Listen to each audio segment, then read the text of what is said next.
Bonjour tout le monde, bienvenue à NDS Podcast. Aujourd'hui, nous sommes avec Étienne Sed et un petit nouveau, Olivier. Yes, sir! Comment ça va? Wow, le vent que je suis mangé, boys! Comment Oh, ça c'est va, chiant. Calice? Ok, Oli. allez chier. Allez chier. Ben, je parlais à vous trois, mais allez Ah, chier. moi, ça va Ben, super ça va, bien, ça je va, te ça va. dis. Moi, ça va Oh, super merci. Ouais, ça va. On l'a dit, Chris? Bon, alors aujourd'hui, comme d'habitude, avant qu'on se lance, le podcast est commandité par Arbonne. Qu'est-ce que c'est Arbonne? C'est de la crème pour le visage et pour le corps, de la poudre pour le corps aussi. C'est bon pour être des beaux bonhommes comme moi, Étienne Sed et Oli surtout. Ben oui. On espère que vous allez aimer ça. Le concours est valide jusqu'au Oui. 10 mai. Il y a un lien dans la description. C'est pour rejoindre un groupe Facebook pour gagner un lot de crème avec la conseillère Elie-Jeanne, qu'on remercie beaucoup. Aujourd'hui, la LNH, les boys, comme d'habitude. Tu faisais un bout, esti, moi, j'avais l'impression que ça faisait fucking longtemps. Moi aussi. Alors aujourd'hui, on va commencer. Il Yeah, n'y a pour pas de vrai. nouvelles de la semaine parce qu'on a beaucoup d'affaires à couvrir. Alors, on y va avec les échos du CH. Le premier match, les boys. 5-0 contre Winnipeg. Une défaite. Ouais, on a Vous en pensez quoi de ce pas match? besoin d'en parler longtemps. Moi, je dis c'est Oli qui start. Ouais, ben moi, je vois tout de suite le nom de Jake Allen qui ressort. Moi, tout de suite Ouais. en partant, moi, tout de suite attaquer notre goaler. Honnêtement, je pense que samedi passé, on n'avait pas. Il n'est pas ressorti. Là, tu sais. C'est un vétéran. Tu sais, Price n'est pas là. C'est là c'est le temps qu'il prouve sa place. Et honnêtement, samedi passé, ben, comme toute l'équipe, là, il ne s'est pas présenté, mais Oh, je m'attendais à une meilleure performance de Jake Allen en particulier. Mais Je vais jouer l'avocat du diable ici. J'adore ça.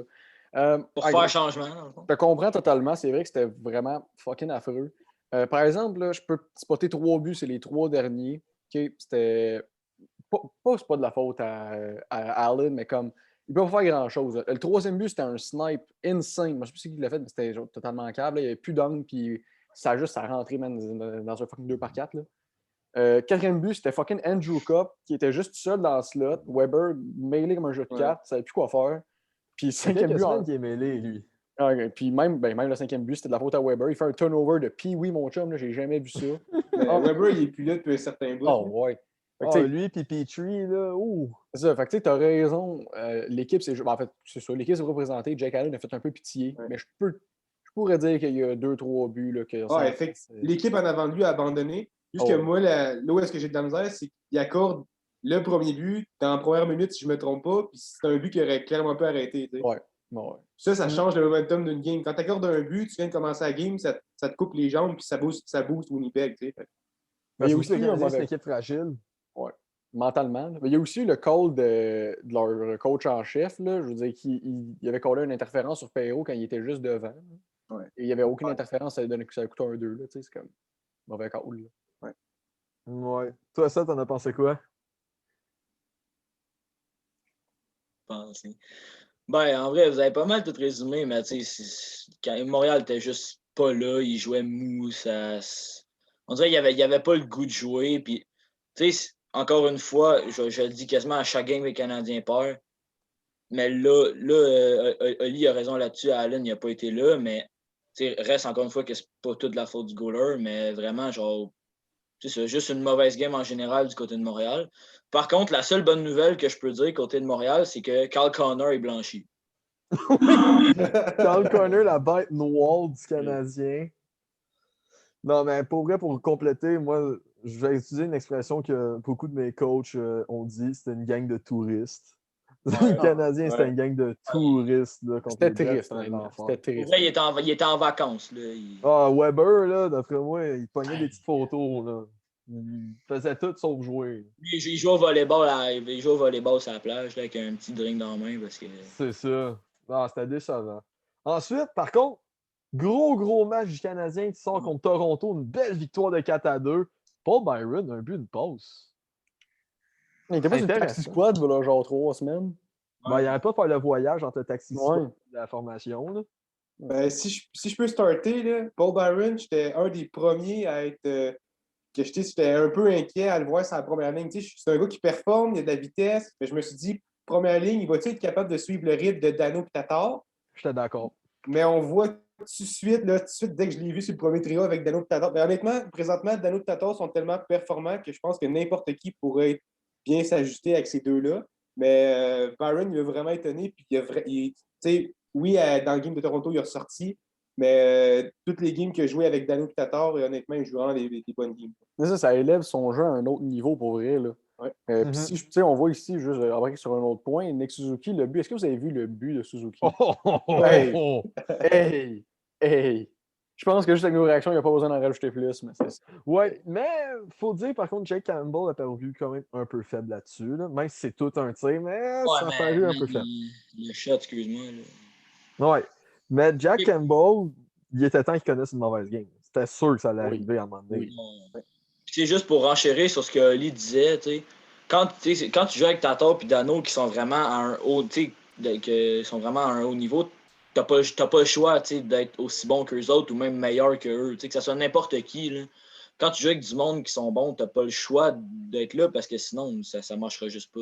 Sinon, tu refais le trip Taxi Squad de formation. Là. Ouais, c'est ça. Par contre, Toronto, là, le seul moment qu'ils ont été là dans le match, parce que c'est rare qu'ils ont été là, le seul moment qu'ils ont été dans le match quand ils ont fait, c'était quoi, 2-2, je pense, quand ils ont remonté. Ouais. C'était le seul moment. Avec la déviation de Matthews, puis après ça a été quand il avait Tavares. Ouais.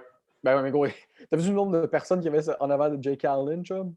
Qu'est-ce qu'il y en avait? Il y avait les bancs, là. Puis la troisième période qui commence, puis le premier trio qui est sa glace, c'est Tavares, Matthews et Marner. Là. Ouais. Ouais, ça, Toronto. En vrai, à ce moment-là, j'ai eu peur d'un but, honnêtement. Là. Oui. J'avais très peur, pour vrai. Là. Moi, je m'attendais à un but. Ah ouais, moi, je me disais direct en partant, les Canadiens vont s'écrouler complètement. Là. Ben, même pas. Ça m'a suffi. Moi, quelque chose que je veux souligner, c'est encore un autre gros match de Josh Anderson. Ouais. Toujours. Peu importe le match contre les Jets, c'est un petit peu plus compliqué de voir là, parce qu'à un moment donné, il faut bien qu'ils en connaissent des mauvais matchs. Ouais. Mais Josh Anderson, c'est peut-être un des joueurs les plus constants cette année. Ouais. Ben, il y a quand même Matthews. Dans son style de jeu. Juste, puisque je sais que vous avez été Toronto, je vais le dire, Matthews et la constance, c'est assez son fort pour l'instant. Ils ont 33 buts en comme 45 games. Ouais, mais je parlais côté canadien. Moi, je parle côté Toronto, là, juste pour faire chier. Mais mettons qu'on différencie Matthews et Anderson. Ça, Matthews, c'est un des meilleurs gars de la Ligue nationale. Là, ça, il n'y avait pas de doute là-dessus. Juste que Matthews, tu le vois quand il commence, quand les gars, mettons, de Montréal commencent à jouer physique avec lui, il s'efface. Puis Anderson, il disparaît. Exactement. Puis Anderson, il y a des games que tu ne verras pas qu'il ne fera pas de points. Il ne va pas s'inscrire, ça fait le marquage, mais il va jouer physique, il va déranger l'adversaire, puis tu sais, il est tout le temps présent quelque part dans le match. Est-ce que c'est un bon power forward? L'affaire, c'est qu'Anderson, qu'est-ce qui est vraiment bon, comme tu dis, c'est que c'est un power forward, c'est un attaquant de puissance avec des skills. Ouais. Ça fait en sorte qu'il est un complet. Hot take, là, power forward, Josh Anderson en Ligue nationale, en ce moment, il est top 3. Hot take. Top 5. Top 5. Ouais. Ben, top 3, peut-être pas. Top 5, oui, mais. C'est pour ça que j'ai dit hot take, là. Ouais. En vrai, Josh Anderson, c'est un peu comme Gallagher, mais je dirais beaucoup plus de skills, je pense. Non, Gallagher avec pas mal de muscles puis 6 pieds 4. Ouais, il en manque un peu. Il en manque un peu. Je pense que je voulais dire, genre, même style de jeu à peu près, mais crissement plus de skills. Juste finir là-dessus, 2 secondes, boys. On parlait de 16, là, puis t'as dit que Matthews, dès que ça joue physique, ça chie. Là. Le problème, c'est que Matthews, il a comme 6 pieds 3 puis comme 220 livres. Il pourrait l'utiliser son 16. Mm-hmm. Il pourrait clairement l'utiliser, son gabarit, mais je sais pas, c'est juste pas un joueur physique. Là. Il a juste trop peur de se blesser. Ouais. Ah, d'accord. Après, le Canadien qui s'est mangé une équipe qui leur suit dans le cul puis qu'ils ont disparu contre les Flames. Mm. Ça, c'était un match décevant. Encore là, le Canadien qui a mal starté, il a mal commencé le match. Ça leur a coûté la game. Markstrom a une efficacité de 963. Markstrom, pourtant, il est moyen cette année. C'est juste contre le Canadien qu'il devient très intéressant. Je veux juste encore, là, boys, montrer un autre gros problème qu'on a discuté genre dans les autres points avant le podcast. Puis, littéralement, avant le podcast, pour le monde qui sont sur Spotify, je vais l'expliquer après. What the fuck, Weber, Callis? C'est là le fait que c'est écrit dans son bloc-notes. Dans mon bloc-notes, c'était What the fuck, Weber, pour vrai, boys. Je veux avoir, là, juste pour ce game-là, je voudrais qu'on se concentre, si ça ne vous dérange pas, là, sur qu'est-ce qui se passe avec Weber. Juste un petit 2 minutes. Là, on peut se concentrer si tu veux. Qu'est-ce qui se passe avec Weber? Je vous demande à tout le monde. What the... Combat. Moi, je pense qu'il est juste rendu. Ben, je prends une chance. Moi, je pense qu'il est juste rendu trop vieux pour le style de jeu en ce moment. Tu sais, c'est que Weber, il joue bien, mais il joue pas comme il devrait jouer. T'sais. Parce que Weber, on s'attend qu'il soit là, puis il est là. T'sais. Sauf qu'il joue pas mal dans le sens que dans un game que le Canadien gagne, Weber paraît bien parce que toute l'équipe paraît bien. T'sais.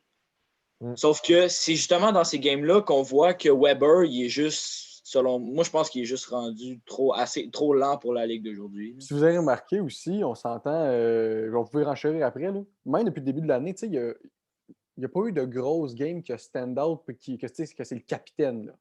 Il y en a eu. Il y en a eu gros. Avant qu'il pogne la drop qu'il fait depuis comme 2 semaines, même c'était pas comme outstanding qu'il faisait, c'était du jeu efficace. Ben, c'est ça, mais c'était la job juste d'un défenseur normal. Il faisait la base. C'est ça. Moi, c'est ça que je veux dire, c'est que Weber, on s'attend, je sais pas vous, mais moi, je m'attends qu'il soit là, puis il joue bien, mais il est en dessous des attentes de tout le monde. Ben oui. C'est pour ça que je dis que je trouve qu'il est rendu trop lent. On s'attend à ce qu'il joue comme Shea Weber, puis là, il joue comme un défenseur. Shea Weber. On s'attend qu'il joue comme un def top 2, il joue comme un def top 6. T'sais. Ouais, mais tu sais, par rapport à ça, le top 2, top 4, moi, je pense que le problème avec Weber, là, premièrement, je suis persuadé que dans les séries, il va ressortir parce que le jeu dans les séries, ça se referme, ça se ralentit, les gars, c'est plus physique. Fait que Weber, c'est son point fort, fait qu'il va ressortir. Exactement. Mais je pense que c'est plus un défenseur top 2. Je pense qu'il devrait être top 4. Top 4. Son temps de glace devrait être vraiment réduit. Parce qu'honnêtement, il joue trop, il est surutilisé, tu le vois, là, il a de la misère à suivre le rythme. Même que pour le moment, top 4. Ouais, c'est ça. Puis sur le bord des bandes, d'habitude, c'est un des défenseurs les plus toughs, les plus durs à tasser. Puis là, il n'arrête pas de tomber sur le cul, il n'y a plus aucun équilibre. Fait. Non, mais c'est vrai, tu sais, c'est vrai, il tombe littéralement, il tombe sur le cul. Là. Il fait un turnover. Il tombe sur le cul. Il tombe sur le cul, genre. Mais tu sais, moi, d'après moi, le problème, c'est pas juste Weber, c'est aussi la personne avec qui il joue.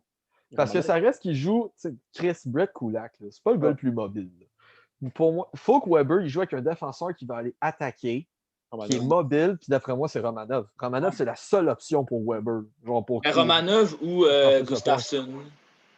Ou Gustafsson. Ouais. Mais encore là, j'aime mieux mettre Romanov. Ouais, moi aussi. N'importe qui, mais pas Kulak. Là. Non, Kulak, c'est juste triste. Oui. Non, Kulak. Non, Kulak, c'est triste. Moi, c'est sûr que je mettrais Romanov. C'est sûr que je mettrais Romanov. Puis j'enlève Kulak et je mets John Merrill pour solidifier la défense à droite. Ouais. Mais ça reste que d'après oui, Weber, comme son jeu, il redescend. Mais d'après moi, c'est pas juste de sa faute. Mais tu vois, genre, moi, quand même, malgré le fait que Petrie et Edmondson, ça va bien, j'essayerais quand même Edmondson-Weber. Oh, on l'a déjà essayé. Ouais, mais moi, je le réessayerais encore. T'as quoi à perdre, là? Tu sais, Canadien, ça va pas bien. Non, je sais bien qu'il n'y a pas de vitesse. Lui a raison, il n'y a pas de vitesse, John. Parce que c'est bien beau que tu le réessayes, mais c'est parce que Petrie il est juste bon avec Edmondson. Fait que tu perdrais Petrie à la place. Ouais, il y a ça. Tu perdrais genre un prétendant au Norris, là, qui est quand même. Bon, il est putain. Ouais, il est quand même top 10. Il est quand même dans le top 10 des meilleurs pointeurs d'un def. Ouais, mais d'après moi, Norris, il faut que tu sois top 5. Là. Il fait du jeu incroyable depuis comme 35 games. Ça fait juste une petite coupe de games là, qui fait de la misère. Ouais. Mais pour moi, Weber, il y a 2 options. Soit il faut qu'il joue avec Romanov, soit il faut que Ben Sherratt revienne au plus Chris. Je sais qu'il parlait que peut-être que Sherratt il revenait demain. Genre. Le Canadien en a clairement besoin. Mais il me semble que j'ai lu ça tantôt, là, que genre Sherratt il revenait demain, puis Price, genre à l'autre game d'après. C'est ça que j'avais lu. Là. Je sais pas si c'est vrai à 100%. Là, mais... Ça à voir. Mais aussi, ce qui est bon, c'est la nouvelle qui est tombée aujourd'hui. Cole Caulfield rappelé par le Canadien. Ça peut juste faire du bien. Là, pour vrai. Il était temps. La question, c'est est-ce qu'il va jouer? Est-ce qu'il va jouer? Mais là, présentement, il ne peut pas. Je ne sais pas si vous avez vu. Moi, il ne peut pas. C'est ça, à cause de l'estimation salariale. Mais moi, j'ai vraiment hâte de le voir. J'espère qu'ils vont l'essayer au moins 1 ou 2 games. Ouais, ça oui. Puis moi, en vrai, genre, tu sais, il y en a qui l'essaieraient avec Suzuki, avec Kotkaniemi. Moi, je l'essayerais avec Dano. Ouais. Moi, pour vrai, je l'essayerais avec Tatar puis Dano. Je suis sûr que ça pourrait être bon. Ça. Mais honnêtement, ils ne peuvent pas l'essayer sur une 3 ou une 4. Parce qu'honnêtement, ça serait cave. Là, Ça va faire comme Lafrenière. Il fait juste à trop, il score pas, puis il se passe fuck all. Je suis ça. d'accord. Je suis d'accord. Ouais. Si tu veux avoir le maximum de Cole Caulfield, il faut qu'il joue. Genre, moi, Faut qu'il je joue dans les deux deuxième premières. trio. Moi, je Faut mettrais qu'il deuxième trio. Là. Non, mais Ouais, ça, mais faut qu'il court. Faut qu'il joue. C'est ça. Mais tu sais, en vrai, Caulfield qui va avoir le 22, j'espère qu'il va marquer plus que Deluise parce que sinon on est un petit peu dans le caca. Tu sais. Ouais, mais s'il peut marquer 15 buts, d'un quoi, il reste quoi, 15 matchs à la saison, 15-20 gros max? 15 en 20 matchs, je dis pas non. Là. Ouais, mais ça, Ouais, ça. mais là, Ben, comme, honnêtement, qu'il en marque, mettons qu'il en marque genre. Mettons qu'il fait genre 10 points en 20 games, là, c'est déjà Bon, bon. moi, je suis content. Tu sais. Ouais, à partir du moment que même genre, sa feuille de pointage, ça paraît pas, mais tu sais, à partir du moment qu'il va aider l'équipe à gagner, Ouais. Ben, c'est pas ça. non. Il va pouvoir se Ouais. prouver de même, puis probablement pas une place dans le roster. Ouais, Mais moi, en Moi, vrai, je- moi, je dis l'année prochaine, c'est sûr qu'il est dans le roster. Là. Sûr et Oui. certain. oui. Moi, si jamais j'avais à le mettre sur un trio en ce moment, là, ça serait avec, admettons, Josh Anderson puis Suzuki. Moi, je le mettrais avec Dano Tatar. Nous, je vais avec Sid. Toi, Ali, tu le mettrais avec qui, Caulfield? Parce que moi, je pas l'affaire qu'il soit jumelé avec Anderson. Parce que Caulfield, là, il n'y a aucun jeu physique. Puis on l'a vu avec le Rocket, je l'ai vu dans un game, il jouait avec Baddock. Baddock, c'est un costaud, c'est un C'est gaillard. un esti de monstre. Ça, il faisait un agent de sécurité. Fait que moi qui joue avec Anderson, j'haïrais pas ça. Il serait protégé à quelque part. Ça serait qui son centre? Ben là, toi, c'est qui t'as dit? Moi, j'ai dit Suzuki. Ouais, parce que Suzuki, il se prend un peu le cul, là, tu sais, mais je sais pas, honnêtement, ça dépendrait de sa composition à Ducharme, mais Dano, j'aimerais ça le voir avec ça avec Caulfield. Là. J'ai l'impression que ces deux-là ensemble. Fait que j'étais un peu entre toi, le Rick, et un peu entre Seth. C'est partagé. Ouais, il y a ça. Mais j'ai hâte de voir. C'est plate qu'il ne peut pas jouer à cause de la salariale, là, mais j'ai tellement hâte. Ouais, Par contre, moi, je dis qu'il faut avertir les gens. Là. Il va pas être. Genre, faut pas s'attendre à ce qu'il devienne le sauveur. Non, non. Il va devenir un bon joueur. Il va devenir un bon Je joueur. dis qu'il soit le sauveur en ce moment. Non, pas en ce moment. Moi, je parle en général. Ok, je crois que tu parles en général. Même, genre, je crois que tu parlais genre pour plus tard, pour le futur de Montréal. Plus tard, il peut devenir une superstar. Ouais. Je suis sûr de ça. Moi, je dirais un joueur élite, pas une superstar. Un superstar, pour moi, là, c'est dans le calibre de McDavid ou V. Crosby. OK, pour tout. OK, ouais, mettons All-Star. Ouais. C'est ça. Moi, j'irais dans un elite player. Peut-être que live, présentement, il ne pourrait pas être le sauveur du Canadien, mais il pourrait être le sauveur du power play canadien. Oh! Ça, c'est un oui. Oh que oui, oh que oui. Ce premier podcast, je l'aime déjà. Ça va bien, ça. Oh, ouais, moi, J'adore l'idée. Je l'adore. Non, mais tu sais, le gars, là, je l'ai vu avec le Rocket, puis c'est comme Ovechkin. Tu sais, Ovechkin sur le powerplay à Washington. Il bouge pas. C'est ça, puis tu le sais qu'il va tirer, puis même si tout le Va monde sait qu'il va scorer. tirer, il score. Même affaire Caulfield. Il savait qu'il allait tirer, il tire, puis il score pareil. C'est ça. Tu sais, Parce que les défenses réussissent à l'oublier pareil parce que tu bouges Ouais. pas. Ben, c'est ça. Tu sais, puis vraiment, Ovechkin, j'ai regardé, là, il bouge, mais genre zéro, là. Mais Vraiment, il il bouge. reste sur place. Genre, il regarde. Tu sais, il passe une fois, il shot, il marque. Une fois. Par Ils contre, font moi, une passe, puis- moi, j'ai juste un petit bémol. On dit pas que Caulfield va donner Ovechkin. Ouais, non, c'est ça. Moi, je veux mettre ça au clair. Là. Ben, il a quand même battu son record de but dans le junior. Pas dans le junior, mais à l'université, excuse. Il y a ça. Il y a ça. Il y a le style à Ovechkin, qu'on peut dire. Tu sais, 72 buts en Ouais, 64 exactement. games, là, c'est solide en crise. Ouais, mais parce que la NHL, c'est une different breed aussi. Là. Ouais. Ah, je sais, mais juste pour faire un petit comparatif avec Oh. Ovi. Là. Ah, pour moi, Caulfield, c'est un marqueur de 40 buts à son plein potentiel. Ouais, Ouais. donne une couple d'années d'expérience, là, ça va être un 40 buts. Wow. Ça, c'est si son développement se passe bien. Ouais. Puis s'il n'est pas blessé tout le temps. Aussi. Parce qu'à 5 pieds 7, on s'entend que. Ouais. Alors maintenant, qu'est-ce qui s'est passé lundi? La trade deadline. On va on va passer le Canadien parce qu'on l'a couvert lundi. Fait qu'on va plus aller sur les trades qui ont été les plus importantes ou peut-être les plus efficaces pour certaines équipes. Mhm. Donc, on va commencer par la première qui est David Savard à Tampa Bay. Alors, c'est un échange à 3 équipes. David Savard a été envoyé en premier lieu à Détroit, où est-ce que les Red Wings ont retenu 50% de son salaire. Et les Red Wings, et Columbus reçoit un premier choix en 2021 de Tampa Bay, plus un choix de troisième ronde de Tampa Bay en 2021 aussi, en 2022. Détroit, eux autres, envoient Savard à Tampa en retenant 25% de son salaire plus Brian Lashoff et il reçoit un choix de 4e ronde de Tampa Bay. Donc, c'était un gros move de gymnastique de la part de Julien Brisebois. Mais encore là, quelle addition! Ah ouais, tout pour que Tampa Bay soit encore plus prétendant à la coupe, pour vrai. Là. Ce que j'aime pas.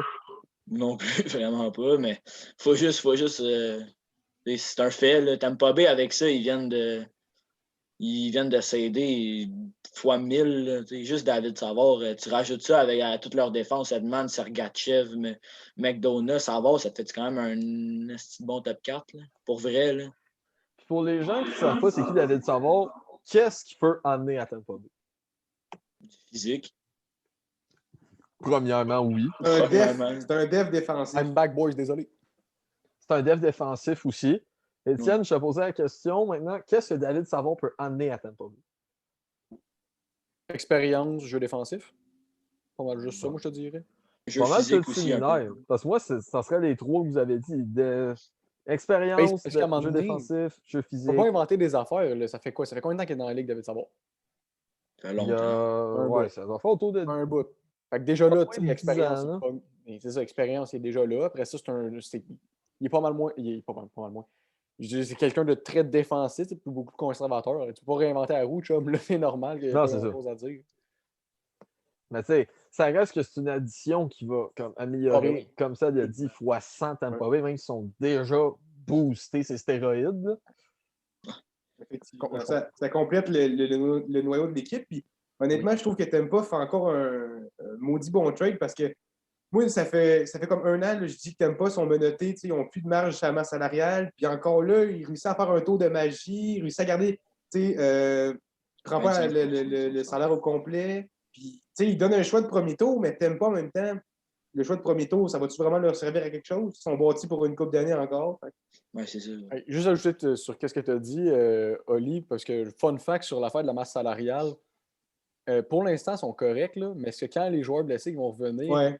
Ils vont être dans la merde sur un moyen temps? Ouais, vraiment. Je pense qu'ils dépassent de comme 14 millions la masse salariale. Ouais, Ouais. 14-15. Ouais, mais ça va être triste. Parce que là, il y avait le beau jeu parce que Kucherov était blessé. Ouais. Mais là, il va revenir. Là, c'est sûr qu'il pop. Là. Fait que, Non, mais il y a une couple d'autres, Kucherov, puis moi, je sais plus c'est qui, là, mais ils sont là-dessus. Je pense que c'est Palat. Ils sont genre over. No joke, je pense qu'ils sont over 12-14. Non, ils sont dans la merde.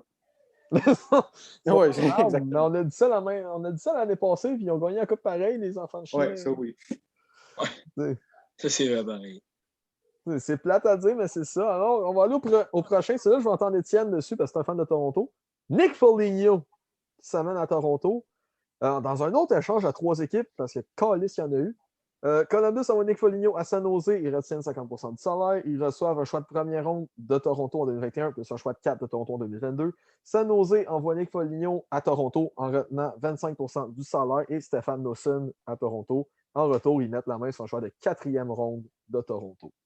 Alors, Étienne, qu'est-ce que tu en penses de Nick Foligno? Bon joueur. Je ne veux même pas parler de ce qui s'est passé à Toronto. Je ne comprends juste pas ce qui s'est passé dans la tête à Columbus. Là. Genre, je dis, first off, trader mon capitaine. Deuxièmement, c'est aucunement profitable pour Toronto.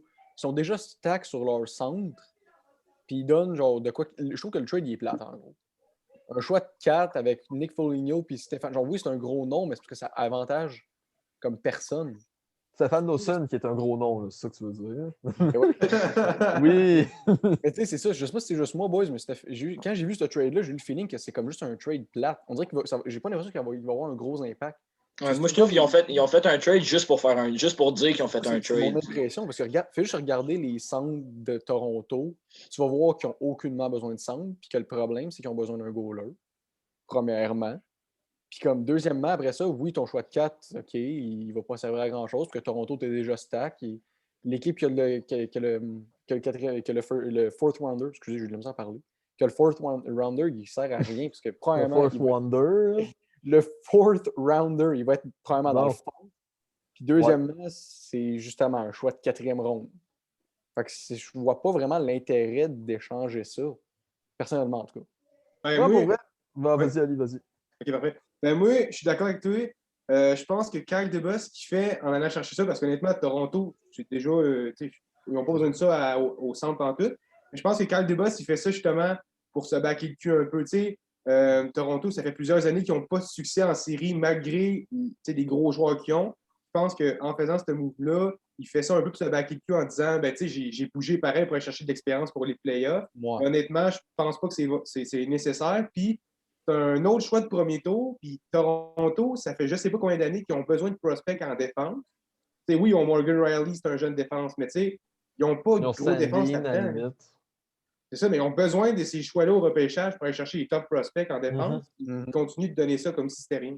C'est ça. C'est une autre raison, je ne l'ai pas dit, mais tu as totalement raison. C'est une autre raison pourquoi je ne comprends pas pourquoi ils ont fait ce trade-là.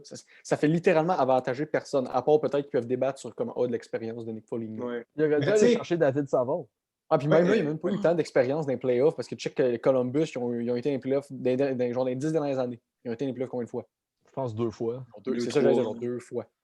Fait que, tu sais, même là, en tout cas. Mais moi, je pense que le fait que Nick Foligno s'ait fait échanger, c'est pas ça le problème. Le fait, c'est que ça soit Toronto. Moi, je pense que juste le fait que ce soit Toronto, il ne fittera pas. Genre, on dirait que Toronto, c'est une équipe qui est trop rapide. Tu sais, Joe Thornton, même si c'est un joueur encore talentueux pour son âge, il est sa 4e ligne. Là. Il est pogné. Mais pas Joe juste Thornton, ça, Rick. c'est plate parce qu'il a encore un talent. Nick Foligno, c'est la même affaire, mais c'est juste comme j'ai l'impression qu'il ne va pas fitter dans le système de Toronto. Oui, le système de jeu. Dans la chambre, je ne le sais pas, mais probablement que ça va être bien chill, là, mais tu sais. Dans la chambre, va fitter, ça, c'est sûr. Au niveau de système de jeu, tu as totalement raison. Comme tu l'as dit, c'est une équipe rapide, premièrement, puis deuxièmement, extrêmement offensive. Un powerhouse offensif, Toronto. Nick Foligno, j'enlève rien à son jeu offensif. Je veux juste dire qu'on s'entend que c'est pas mal plus un two-way, tu sais. C'est un attaquant polyvalent, pas mal plus. Fait que, tu sais, comme tu as dit, c'est pour ça, encore une fois, pour appuyer ce que je disais, je vois pas l'intérêt. Tu sais, Nick Foligno, là, tu le placerais où, mettons, dans la formation? Tu le placerais sur quelle ligne, juste pour le fun? Moi, ça, j'avais 3-4. 3-4. Es-tu vraiment une acquisition qui va faire une grosse différence en série? Ben, non, sauf que je me dis, si, mettons, un moment donné, je sais pas, mettons que ton 4e centre joue une mauvaise game en playoff, puis il se blesse ou peu importe, au moins, tu as Foligno en backup, puis tu sais qu'il va quand même. Tu sais, comme le Rick a dit, c'est un two-way, fait qu'il va quand même te servir peut-être à quelque chose. De là à donner un premier choix pour ça, je suis pas d'accord. Mais le fait que Foligno s'amène à Toronto, je pense que ça peut juste, pas pour toutes les games, mais au moins pour les playoffs, ça peut juste être bénéfique. C'est un backup de luxe comme Saul à Montréal. Là. Ouais, mais juste pour, mettons, pour finir ça, pour jouer l'avocat du diable, encore là, évidemment, fallait que je le fasse, boys. C'est ton équipe. Quand tes deux premiers choix, quand tes deux premiers centres, c'est genre Matthews puis Tavares, là. Tavares, est une déception? Non, peu importe. As-tu vraiment besoin de comme un Nick Foligno sur ta 3e pour t'aider? Non. Non, c'est sûr. C'est ça. Moi, c'est plus ça qui m'accroche un peu. Foligno, je le voyais déjà plus, même si je ne le voulais pas, là, je le voyais plus déjà là à Montréal qu'à Toronto. Ouais, même là, à Montréal, il n'aurait pas plus servi. Là. C'est ça, mais tu sais, je dis qu'il y aurait. J'ai juste entre les deux, là, je le voyais plus. Vraiment. C'est ça. Puis, tu sais, après Toronto, on refrappé. Ils sont allés chercher David Rittich. Ouais. Enfin, un échange qui est simple. Calgary reçoit un choix de 3e ronde en 2022 et les Maple Leafs font la main sur David Rittich. Je trouve que c'est tellement pas cher payé pour Rittich. Tu sais, Rittich, pas un gardien All-Stars. C'est pas un gardien All-Star, mais un 3e ronde, là, c'est rien. Là. Excuse, hein, mais... Pour moi, c'est un solide backup, Rittich. Mais oui, c'est un solide backup. Pour un 3e, par exemple, je suis d'accord avec ça. Il bat quand même. Tu sais, Rittich, il n'est pas mauvais. Même si c'est un solide backup, mettons, je le compare après Jake Allen, là, niveau talent, là, c'est comme. Ouais. Ça entend que. Oui. Ben non, Jake Allen est peut-être un peu meilleur parce qu'il s'est quand même bien prouvé, là. Mais David Rittich, il. Mais dans la même catégorie, oui. Il reste. Ça, je veux dire, dans la catégorie solide backup, il est là. Il a sa place. Puis pour un choix de 3, man, il me semble que c'est beau, là. En tout cas, bref. C'est pas moi les DG des équipes, mais il me semble que c'est pas super haut. Ouais, c'est ça. Mais moi, je veux faire un point que Oli avait mis dans le groupe. Est-ce que ça sent la fin pour Anderson à Toronto? Ben... L'énorme silence parle de lui-même, je pense. Moi, c'est d'abord, vu que tu apportes mon point, je vais me lancer. Go. Moi, je pense que si j'étais Kyle Dubas, tu vois présentement Campbell, il performe. Là. Puis, c'est un jeune gardien de but, il n'est pas vieux. Puis, tu viens justement aller chercher un bon deuxième goaler qui est Rittich. Là, c'est sûr que présentement, ils disent que c'est une police d'assurance. Anderson, il est encore blessé, Riddich est là, fait que Anderson, il n'a pas à se dépêcher pour sa blessure. Mais tu le vois, Toronto sont capables de gagner même sans Anderson. Fait que si lui, présentement, Anderson, qui est à, on va se le dire, il a une grosse valeur sur le marché, peut-être que tu peux être tenté à amener un bon défenseur, justement, ou des choix au repêchage. Mais je pense pas qu'il va aller chercher des choix au repêchage parce qu'il donne tous ses choix au repêchage. Fait qu'il reste souvent chercher un bon défenseur, ça pourrait être intéressant là-dedans. Comme tu as dit, Oli, on voit que Toronto sont capables de, lentement mais sûrement, move on de Frédéric Anderson. Ils sont capables de s'en débarrasser un peu, je pense. Fait que, je pense pas que c'est sa fin nécessairement, mais ça peut s'en venir bientôt. Ouais, moi, je suis d'accord avec Oli à 100%. Une possibilité. Parce que Frédéric Anderson, ça a quand même 1 an et demi, si c'est pas 2, que son nom revient tout le temps dans les rumeurs d'échange pour sacrer son camp de Toronto. Ouais. Juste vous dire aussi, by the way, les choix contre qui ont été échangés. Maxime Comtois et Sam Steele. Ouais, les choix qui sont devenus Maxime Comtois et Sam Steele. C'est quand même un peu chiant.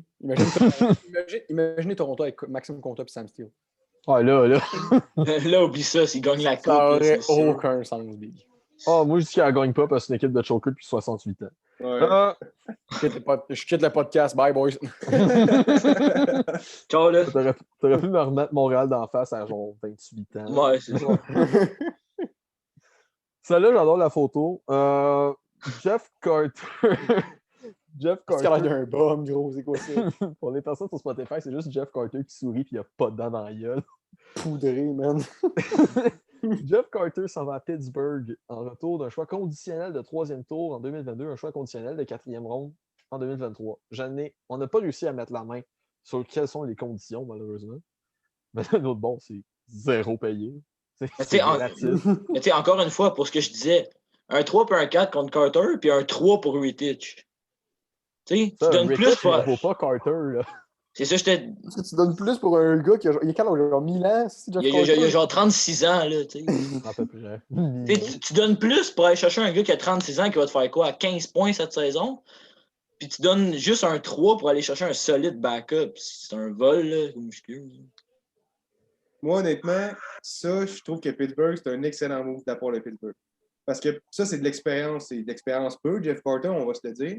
Bon. Un joueur fiable, c'est un leader, puis on s'entend que Pittsburgh, là, leur marge de manœuvre, là, les années qu'il leur reste pour gagner la coupe, c'est serré. Là. C'est genre cette année, puis peut-être l'année prochaine. Tu sais. C'est ça. Ouais, Jeff Carter, il achève, mais je pense qu'il peut les aider pour finir sa carrière avec eux. Moi, j'y vais avec le contraire.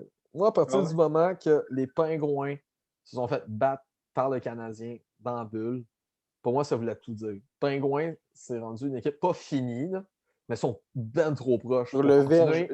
Pour continuer à se vieillir, pour aller chercher plus d'expérience. Parce qu'à un moment donné, ils vont devenir comme les Stars, une équipe juste de vieux. Ouais. Ça va leur venir d'en face. Puis un des gros problèmes, il fallait que les Pingouins move, qu'ils aillent chercher des jeunes à la place d'aller chercher d'autres vieux qui vont ralentir le rythme de jeu dans un LNH. Il faut être rapide. C'est excellent. Comprends-tu, lui, il arrive à la date limite des transactions, le DG de Pittsburgh, puis ça fait je ne sais pas combien de temps qu'il répète qu'il a confiance en ses vétérans, puis il répète ça constamment aux journalistes. Oh non, j'ai confiance en mon groupe de vétérans, je suis sûr qu'ils peuvent encore nous amener loin. Fait que s'il ne fait pas de move, ne veut pas à la deadline, ben ça fait comme s'il avait plus confiance. Puis s'il va échanger des gros noms pour aller chercher des prospects ou des choix de repêchage, ben ça fait comme si ce qu'il avait dit, il revenait en arrière, tu comprends-tu? C'est comme s'il se contredit. Ouais, c'est ça. Là, moi, je suis d'accord avec lui. Le Rick, là, il s'enfonce dans sa marde parce qu'honnêtement, ils ne gagneront pas à la coupe. Ils n'ont plus rien pour gagner. Mais il faut qu'il aille dans ce qu'il dit. Fait que c'est pour ça qu'il va pour Carter. C'est ça, pour l'image, je comprends, mais pour racheter ce point à le Rick, tu as fait un parallèle avec les Stars, juste une équipe de vieux. Tu as beau croire en tes vétérans, là. On l'a vu avec les Stars. Oui, ils sont rendus en finale de Coupe Stanley, mais ils sont fait battre par quoi? Tampa Bay, c'est quoi? C'est des petits jeunes. Une équipe bien plus jeune. Des petits jeunes, vite, qui snipe. Puis là-dedans, je rajoute les Sharks aussi, là, comme équipe de vieux. Fait que c'est ça. Tu as beau avoir de l'expérience à un moment donné. Oui, c'est très bon avoir de l'expérience dans une équipe. Moi, je suis pour ça. Mais faut. La NHL, où c'est qu'elle s'en va, elle s'accélère, elle devient plus rapide, plus intense. Tu es obligé d'avoir de la jeunesse, des tirs rapides. Tu ne peux pas juste te baser sur des vétérans et de l'expérience comme des années 80. Tu peux pas. Pour moi, Pittsburgh, là, ça va être cet été. S'ils connaissent un envers série, là, cet été, c'est cet été que Mais c'est ça, mais puis comme justement je vous l'ai dit avec les Stars, Pittsburgh, moi je pense qu'ils s'en vont dans le même trou à peu près. Là. Ils s'en vont dans la même situation, tu sais. Moi, je pense, là, si j'étais à Pittsburgh, là, je ferais un move, je pense, qui pourrait tout changer. T'échanges Malkin. Ouh! Moi, je pense qu'en échangeant Malkin, premièrement, genre, tu casses ton noyau, mais je pense que c'est ça qu'il faut que tu fasses parce que ça fait quoi, à peu près 5 ans qu'ils ont le même noyau, tu sais? Et plus. Si c'est pas plus que ça. Là-dedans. Mais moi, je pense qu'en échangeant Malkin, qui a quand même une très grosse valeur et qui reste un joueur quand même excellent, tu vas chercher, mettons, une couple de jeunes qui mettons, pour jouer avec Crosby, Gansel, je pense que juste changer la dynamique, je pense que ça peut complètement changer l'équipe des C'est même pas Penguins. plus 7, moi, je trouve. C'est même pas un hot take de dire qu'échanger Malkin serait une possibilité. Ouais, c'est ça, c'est C'est pas. il faudrait que peut-être Pittsburgh envisage. Ouais, c'est sûr.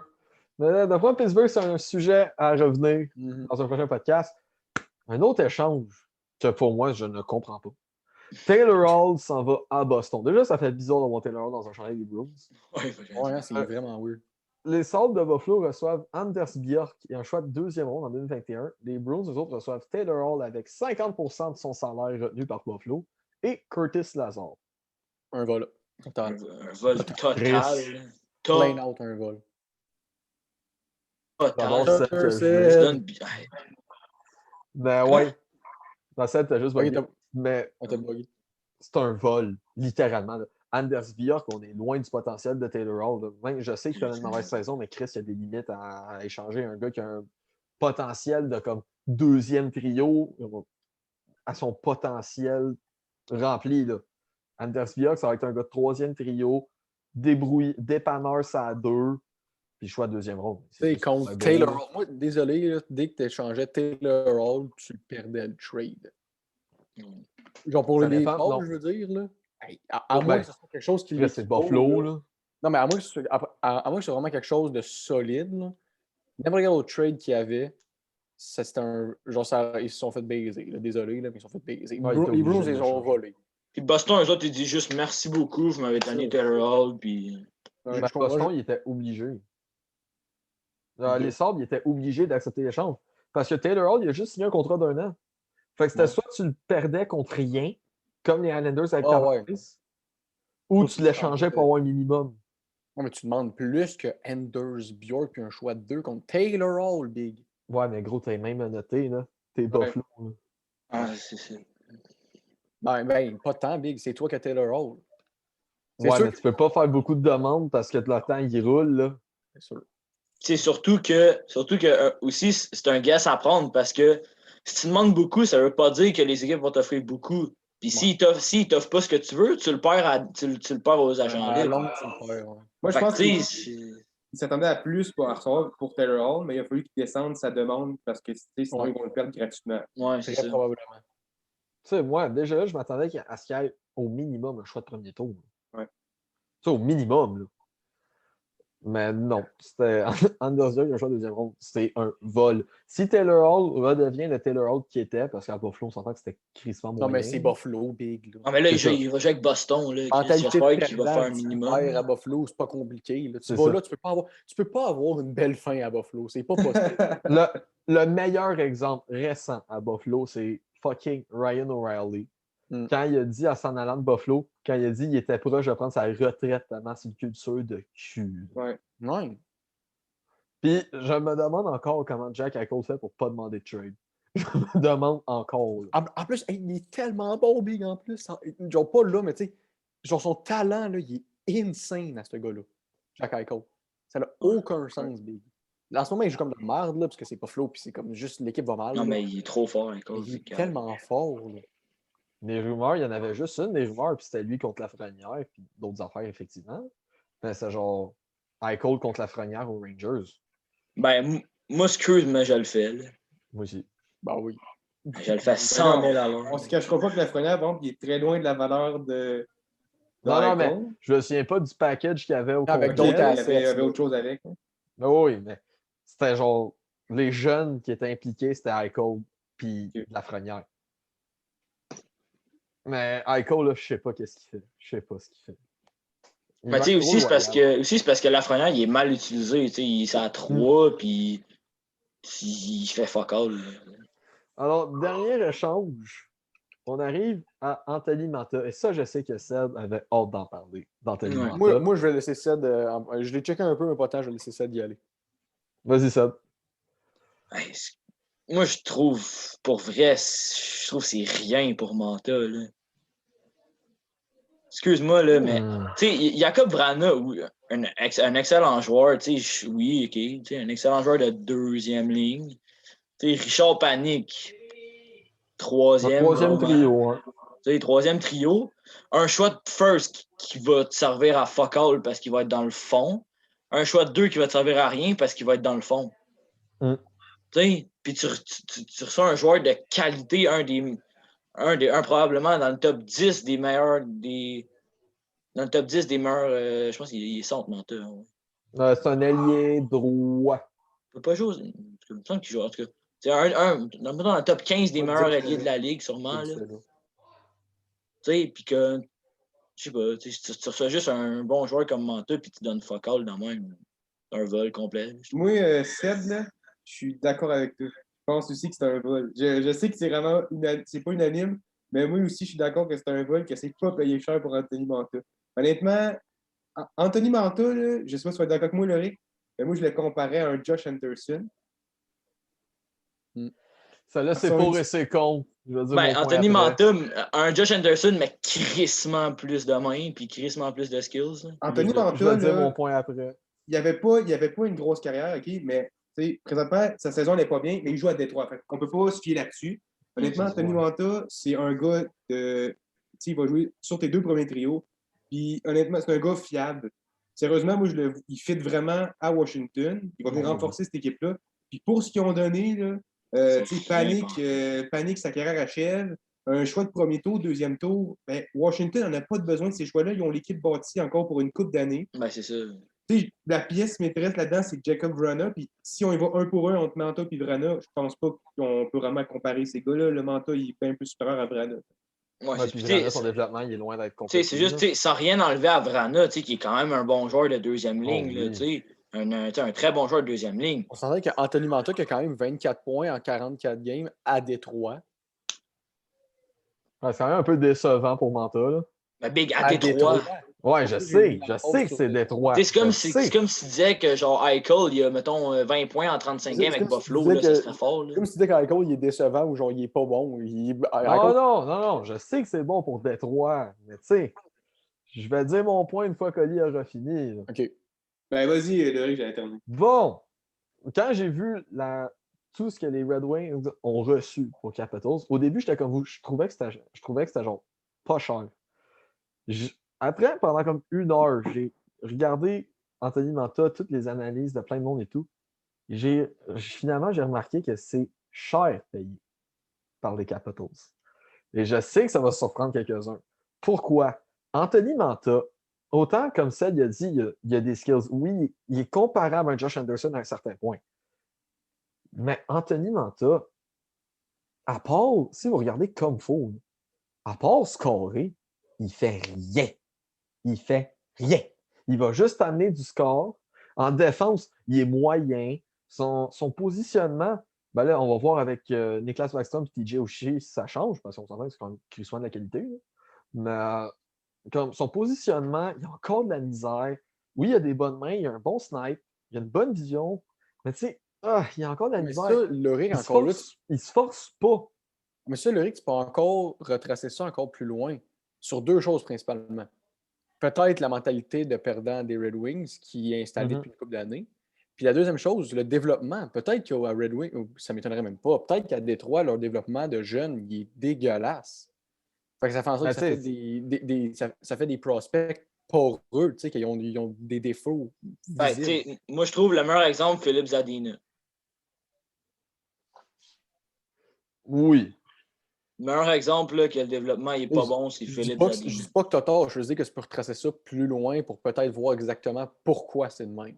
Parce que, tu sais, Manta, comme j'ai dit, c'était moins pire dans le temps où il était en junior, avec les Foreurs, entre autres. Mais ça reste que il y a tout le temps eu, même si c'est un joueur que j'aime, là, je dis pas le contraire, mais on dirait qu'une fois, comme j'ai analysé plus en profondeur Danny Manta, c'est un joueur qui a comme descendu dans mon estime parce que Parce qu'il il est fait pas- juste scorer. Il fait rien. Il fait rien d'autre. Il fait juste scorer. Pour l'instant, il n'est pas complet. Ouais, mais C'est ça. là, c'est moi qui suis l'avocat du diable là, à la place d'Étienne. là. Mais Anthony Manta, tu dis qu'il fait juste carré, mais Washington, ils ont quand même des bons atouts défensifs. Là. Non, oui, c'est Fait que ça. t'ailles chercher un gars qui fait juste carré en tant que tel, c'est pas grave. Là. Ça va juste les aider sur le power play. Ça va les aider à 5 contre 5. Puis tu le fais jouer, mettons, avec, je sais pas, genre avec Backstrom ou à la limite avec Oshie. Là. Pas Oshie, mais. En tout cas, je m'en rappelle plus c'est qui leur deuxième centre. Là. Mais tu sais, Niklas Backstrom. mais c'est qui le premier? Kuznetsov. Ah oui, j'avais oublié Kuznetsov. Ça a quand même du sens. Ouais, tu le fais jouer avec Backstrom. Là. Backstrom, c'est un two-way. Là. Oui, c'est sûr. Ben, tu sais, J'avais oublié Kuznetsov. ça, au cours de sa carrière, ça se peut que ça change à Washington parce que c'est loin d'être la même mentalité. Ouais. Ça se peut qu'il change. Ben, tu sais, je parle à partir du moment que c'est fait échanger, c'est ça, là. Dans zone offensive, à partir du moment qu'il y a la rondelle, il va y avoir de quoi. Mais sans la rondelle, c'est complètement un autre joueur. Mais tu sais, il y a 26 ans. Fait que je pense qu'il est dans le bon. Il est dans le bon âge pour son développement. C'est pas encore terminé. Il arrive est pas dans son encore prime. Oui, exact. Puis, ce que je veux, pour compléter Axel, ce qu'il disait, puis aussi avec Ulrich, je pense que si on avait été avec une autre équipe, que ça n'avait pas été avec Washington que Manta aurait été trade, peut-être que là, j'aurais pu dire que c'était un trade perdant pour Washington. Mais là, en allant à Washington, puis Washington, pour ce qu'il donne, les joueurs repêchage, comme je te dis, Washington, c'est des aspirants à la Coupe cette année, ils n'ont pas besoin de prospects présentement. Oui, c'est ça. Le trade, honnêtement, moi, je vois que Washington, c'est gagnant. Mais si ça avait été un autre club, tu as raison, le Manta, apport d'offensive, présentement, il n'apporte rien. Peut-être qu'il va se faire développer. À Washington, il va être mieux encadré, fait qu'il va améliorer d'autres aspects de son jeu. Présentement, il apporte juste de l'offensive, mais je pense que Washington, en faisant ce trade-là, il pouvait se le permettre. Ils n'ont pas besoin des choix au repêchage, puis panique, sa carrière est finie, puis Vrana, dans le fond, moi, ce trade-là, je le vois comme un peu un 1-1 entre Manta et panique. Vrana. First rounder. Panique. Les deux choix, ils servent à rien. Là. Pour Washington, ils perdent absolument rien. C'est rien. Oui. Ouais. C'est sûr. Et c'était le dernier échange qu'on couvrait parce que maintenant, ça va dans ce que Seb voulait qu'on fasse, qui est le fantasy. Ça, c'est simple. On a fait un alignement partant composé de 6 joueurs, donc 3 attaquants, 2 défenseurs et un gardien, avec un budget de 22 millions. Est-ce que, Oli, tu veux qu'on commence par ton équipe parce que là, t'en presses? Ah, c'est correct, Big, je l'ai fait jusqu'à la fin. OK, c'est bon. Donc, on peut laisser dans l'ordre. Alors, le premier qui va nous présenter son équipe, c'est Seb. Donc, les gars, comme on a dit dans le groupe avant qu'on commence pour de vrai, on laisse 3 minutes, parce qu'à un moment donné, sinon, ça ne s'arrêtera plus. On laisse 3 minutes à la personne pour expliquer pourquoi il a fait ces choix-là. Et donc, ça commence avec Seb. Non, c'est moi, c'est vrai. Alors, mon timer commence maintenant. Alors, mes attaquants sont Jonathan Huberdeau, Nathan McKinnon et David Pasternak. Mes défenseurs, Miro Heiskanen et Kel McCart. Dans les buts, j'ai Igor Sheshpakin. Alors, qu'est-ce que je vais chercher avec mon attaque? En Nathan McKinnon, je pense que les gars, vous êtes tous d'accord, là, c'était la meilleure option en tant que talent et prix. Lequel? Ben oui. Ben oui, non. Oui. Tu t'en vas chercher un joueur qui va jouer des deux sens de la patinoire, littéralement. Autant avec autant d'intensité que des deux bords. Puis, il y a une explosion dans ses patins, là. Sacrament! J'ai vraiment aimé ton sacrament, pour vrai. Son combo vitesse-main, c'est, pour moi, même si c'est proche, c'est comparable à du McDavid que ça. C'est quasiment comparable à ça. Puis, en ayant ça, j'ai décidé d'aller dans la même mentalité avec un Jonathan Huberdeau. Huberdeau, ce qu'il va faire, c'est, encore une fois, il va emmener des deux côtés du jeu un plus. Et cette année, Huberdeau connaît une excellente saison. Une excellente saison, autant sur le point offensif que défensif. Donc, pour moi, ces deux-là, ça va vraiment fitter pour genre jouer sur les 200 pieds. Puis, j'ai fait une petite addition de David Pasternak, qui lui va s'occuper de décalisser les gardiens adverses avec les passes de Nathan McKinnon et Jonathan Huberdeau. Il va s'occuper du scoring. D'après moi, avec ça, on peut s'attendre à une saison de 40 buts faciles de David Pasternak. Et vu que je n'avais pas de budget, il a fallu que je recherche en défense. Donc, je décidais d'aller avec Miro Heiskanen et Kyle Makar, qui sont des défenseurs quand même très offensifs. Très offensifs. Mais en regardant leur plus-moins, qui est une statistique qu'Étienne adore, sont positifs. Kyle Makar est à plus 19, puis Miro Heiskanen est autour de plus 15, me semble. Donc, ils sont capables d'aller me chercher un jeu défensif pareil, mais en attaque, ils vont contribuer, c'est monstrueux. Et en Igor Shesterkin, qui est mon gardien, j'en vais chercher un jeune gardien, il y a quoi, il y a genre 25 ans, un jeune gardien solide, qui est capable de jouer en ce moment, je pense que c'est à 920 d'efficacité. Donc, il va emmener un jeu solide d'un but. C'est ça qui me manquait. Donc, mon plafond salarial qui me reste, c'est 433 334 $, ce qui est quand même pas grand-chose pour une équipe de feu de même. Rick, pour vrai, avec ton explication, ton équipe, elle devient forte en crise, pour vrai. Alors, le prochain, c'est Sud. Ouais. Alors, Sud, le timer part maintenant. Bon, moi, pour mon équipe, j'ai fait un peu mes alliés. J'étais avec Taylor Hall puis Nathan McKinnon en l'aile. Au centre, j'ai pris Leon Draisaitl. Le défenseur, j'ai pris Adam Fox puis Quinn Hughes. Puis d'un goal, Ilya Samsonov. Okay? Moi, je me suis. Ben, premièrement, McKinnon, j'ai pas besoin de leur dire, Larry, que tu l'as dit, là, un aubaine. Leon Draisaitl. Là, après ça, je me suis dit, Leon Draisaitl. En fait, ça a été mon dernier choix dans les attaquants. Mon dernier choix de tous, ça a été Leon Draisaitl. Parce que j'ai vu, il me restait 12 millions pour 2 joueurs, puis j'étais comme, je vais frapper un gros coup, mais aller chercher un gros centre, tu sais. Puis honnêtement, j'ai hésité à prendre, mettons, Matthews, puis prendre un gars à 925 000. Mais je me suis dit, Taylor Hall, Draisaitl, ils ont joué ensemble. Ils ont joué ensemble à Edmonton. Tu rajoutes McKinnon avec ça, c'est juste écœurant, tu sais. Puis Taylor Hall, je trouve qu'il est juste. Moi, je trouve que Taylor Hall, il est sous-coté parce qu'il joue dans des équipes de marde. Mais tu le mets avec Draisaitl puis McKinnon, ça va être dévastateur, OK? Dans les défenseurs, Adam Fox, meilleur défenseur de la Ligue présentement, 39 points.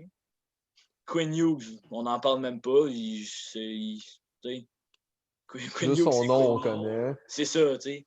Puis, au début, j'avais pris Shesterkin, mais j'ai changé pour Samsonov. Ouais, moi, c'est ce choix-là qui m'intéresse, Samsonov. Ben, honnêtement, j'ai pas de raison en particulier, mais juste, j'ai pris Samsonov, premièrement, parce que je trouve que, moi personnellement, j'aime mieux Ilya Samsonov, mais aussi, tu sais, là, je sais que tu vas me dire qu'on parle pas pour le futur, blablabla. Il y a un an plus jeune, ça change absolument rien, mais c'est pas grave, là. Mais aussi, je sais pas, j'aimais juste mieux Ilya Samsonov que Shesterkin, même si Shesterkin a une bien meilleure saison, je trouve. OK. Fait que là, t'as fini? Puis il me reste. Puis on a $1 de différence, le RIC, dans le plafond salarial restant. C'est très vrai, en plus. J'ai 433 333, il y a 34, tu sais. C'est ça. Alors, le prochain, c'est l'équipe d'Oli qui commence maintenant. Yes! OK, ben premièrement, je sais pas qu'est-ce que vous avez le plus surpris dans ça. D'après moi, c'est le goaler, Lankinen, ça se peut-tu?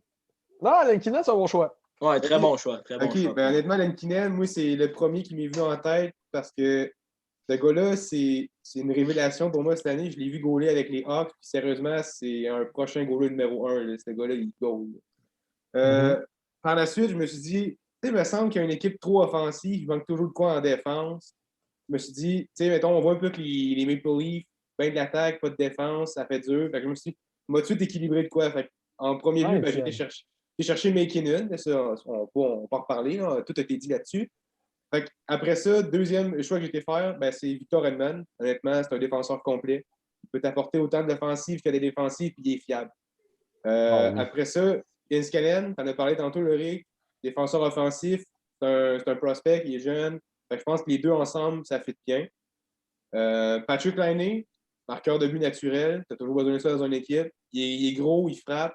Puis je pense qu'avec un McKinnon, la production serait excellente.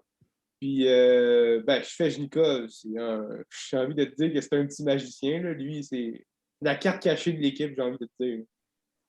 Moi, le seul hic que je vois dans ton équipe, c'est le fait de Patrick Lainé. Parce que autant il peut avoir un mois de feu qu'il peut avoir un mois de merde. C'est plus son inconstance, moi, qui me fait. Mais avec un gars comme McKinnon, c'est dur de ne pas produire. Honnêtement, je vais te le dire, McKinnon, il fait tellement une grosse job sur la glace. Tu vois McKinnon dans un game, là, ils se mettent à plusieurs pour le marquer, ce qui permet aux autres de se libérer. Tu sais, Landeskog à Colorado, c'est un bon joueur de hockey. Mais est-ce qu'il y a qu'une autre équipe qui serait autant productif? Je pense pas. Je pense que c'est le fait qu'il joue avec McKinnon qui fait en sorte qu'il soit autant productif. Ouais, mais Oli, tu sais, Lainé à Winnipeg, là, il était inconstant pareil, puis il jouait avec Wheeler, Scheifele, Connor, Ehlers. Oui, je suis d'accord, mais moi, je peux pas comparer. On peut pas comparer Scheifele et McKinnon. Non, je sais, mais c'est juste, tu sais. Je suis d'accord. Lainé a toujours joué avec des bons joueurs. Là-dessus, il n'y a vraiment rien à dire. Il a toujours été bien encadré. Mais, tu sais, c'est comme, mettons, Draisaitl. C'est un bon joueur, mais est-ce que sans McDavid, il serait autant productif? Moi, je suis sûr que oui. Sûr que oui. Là-dessus, je peux pas. Là-dessus, on pourrait pas. On pourrait débattre longtemps, là, mais moi, personnellement, je pense que oui. Là. Alors maintenant, la dernière équipe, avant de faire nos choix, c'est celle-là d'Étienne et c'est parti. Juste savoir ce qui vous étonne le plus dans celle-là. Chez Theodore. Chez Theodore. Ouais. Hey, boys. C'est des noms qu'on n'entend pas souvent, mais c'est des noms qu'on devrait entendre plus souvent, man. Chez Theodore, une calice de son hockey IQ, là. J'imagine que vous ne checkez pas souvent les games de Vegas. Non, mais je connais très bien chez Theodore. Ouais. Plus 21 défensivement. 33 points. 33 points en 39 games, dont 27 passes. Son hockey IQ off the charts. Une des grosses raisons pourquoi Vegas a une attaque autant bonne puis soudée, si on veut, c'est en grande partie grâce aux défenseurs. Les défenseurs, probablement excellents qu'ils ont. Mais chez Theodore, les entraisons qu'il crée avec justement son hockey IQ, comme je reviens, c'est juste off the charts, boy. Ça n'a aucun sens. Ben McKinnon n'a pas besoin de le ramener. David Pastrnak, juste une machine. 35 points, 35 games. Il est juste Pastrnak, boys. Là, c'est Pastrnak. Je l'ai pas mal bien expliqué tantôt. C'est ça. Kirill Kaprizov. Le Wild est parti d'une franchise plate puis que personne ne regarde à une franchise littéralement insane à checker dès qu'il est arrivé. Ouais, Kirill Kaprizov, hein? Non, mais moi, juste à dire, au début, quand j'ai fait ma première équipe, j'avais pris Kirill Kaprizov. Là. Ça a été mon premier choix, ça a été Kaprizov, littéralement, est une machine. Puis dans les interviews, man, off-ice, ce gars-là a une... Le gars, il a genre un cockiness de base insane. Genre, ça n'a aucun rapport avec le hockey, mais il est juste sick, le gars. Là. Puis sa glace aussi, il est extrêmement bon. Son talent, il a un talent pur au hockey. Carl McCarr, comme tous les autres, là, c'est pas vraiment difficile. C'est Carl McCarr, il est juste ben trop puissant. Thatcher Demko. On en parle extrêmement souvent à Loric, puis je sais que toi, tu l'adores aussi. Moi, je l'adore. 25 games, 917 d'efficacité, 2,7 de buts alloués. C'est quand même très bas, là, ce qui est très bon. À Vancouver, même si c'est sûr, Vancouver, je ne dis pas qu'ils sont en construction, mais ils s'en vont vers une équipe extrêmement prometteuse. Pour l'instant, c'est sûr que c'est un petit peu plus rough pareil. Ils en gagnent, ils en perdent. Mais Demko tient l'équipe sur lui. Là. On s'entend qu'à chaque fois qu'on joue contre Montréal, qu'on joue contre Montréal, qu'eux autres ils jouent contre Montréal, on remarque tout le temps Thatcher Demko. Il fait tout le temps des grosses games. Il est très... Voilà. I rest my case. Wow! Moi, en vrai, là, le fait de voir l'équipe à Oli et à Étienne, les deux, ils ont été la même stratégie de un défenseur, mettons, solide en défense, avec de l'expérience. Puis nous deux, on met tout le budget dans l'attaque. Ouais, moi, ça, on a dit, oh, fuck off, on met tout en attaque. On a une machine offensive. Ouais. Puis, ce que je veux souligner avant qu'on passe au vote, c'est que moi et Étienne, on a pensé pas Yoel Edmondson dans notre équipe. On le savait même pas. Très, très proche. Il me semble que c'est encore lui qui a le meilleur plus-minus. Il y a le meilleur plus-minus. Moi, c'était ça qui allait me chercher, mais ça veut dire que si voir avec Kel McCarr ou Ice Cannon, ça serait écœurant défensivement. Là. Mais après, quand j'ai vu que j'avais Miro Ice Cannon, je suis amélioré mon attaque, j'ai dit oh! Le choix est plus facile. Alors, à part si on vote pour nos équipes, parce que sinon c'est sûr qu'on va voter pour chacune de la note, qui vote pour celle-là de Seb, pour la mienne, on va dire pour la mienne, déjà en partant. Qui vote pour la mienne, qui est la meilleure des quatre, qui est composée de Huberdeau, McKinnon, Pasternak, Iskanen, McCarr et Shesterkin. Wow! OK. Ouf! Ça fait mal. OK. Qui pense que c'est celle-là de Seb qui est la mieux construite? Ouch! Ouch! Ah! Je pense que c'est celle-là d'Oli. Oh! Oh! Oli all the way. Oh, Donc, ouais, on aura ouais. une égalité, parce que moi, je trouve que c'est celle-là d'Étienne. Ouais, moi aussi. On a une égalité. Wow! Parce que moi, la seule affaire, sinon j'avais voté Oli, la seule affaire qui me retient, c'est que Patrick Laine est inconstant. C'est la seule affaire. C'est la seule affaire qui m'a retenu. Puis du côté d'Étienne, pour vrai, je pense que c'est l'équipe la plus complète. Là. Dans ceux-là bâtis, d'après moi, c'est la plus complète. Trop fort, boys.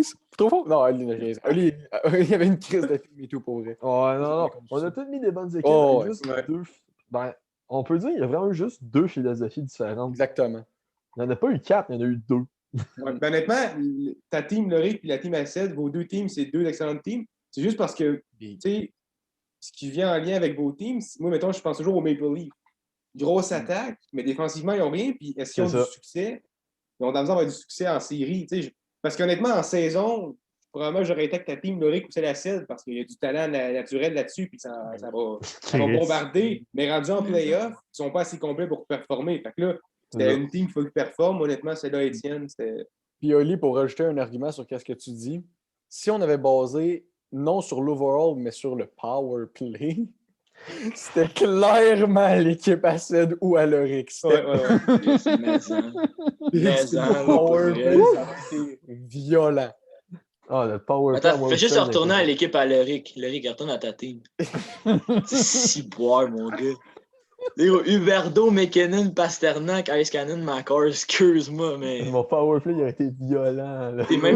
T'es même moi avec Hall, là, à la place d'Huberdeau. Oui. Mais oui. Big Adam Fox. Quinn Hughes puis Adam Fox, le gars, il a payé les deux defs offensifs, sa mère. Au McKinnon, Draisaitl, Hall, ça a été fort aussi. Ouais. Pas pour vrai, là.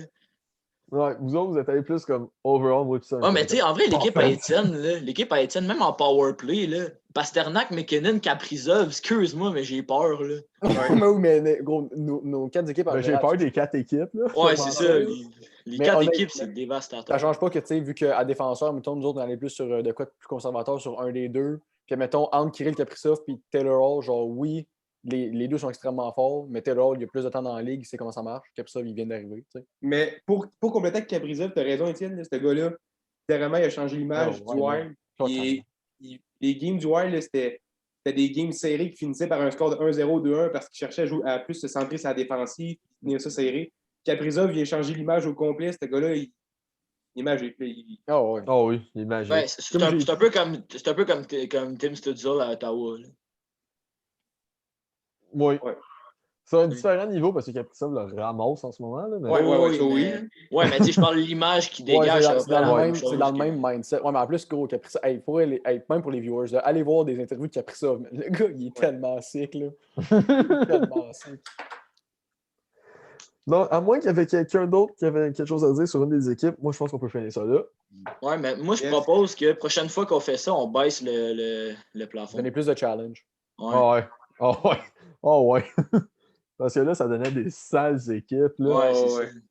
Starting 5 de genre superstar. Là. Moi, je dis en vrai, tu sais, le Rick, on l'a essayé tantôt à 18 millions, puis c'est quand même fort, tu sais, 18 millions. J'ai quand même rushé à 18 millions, j'ai rushé pour faire meilleur que toi.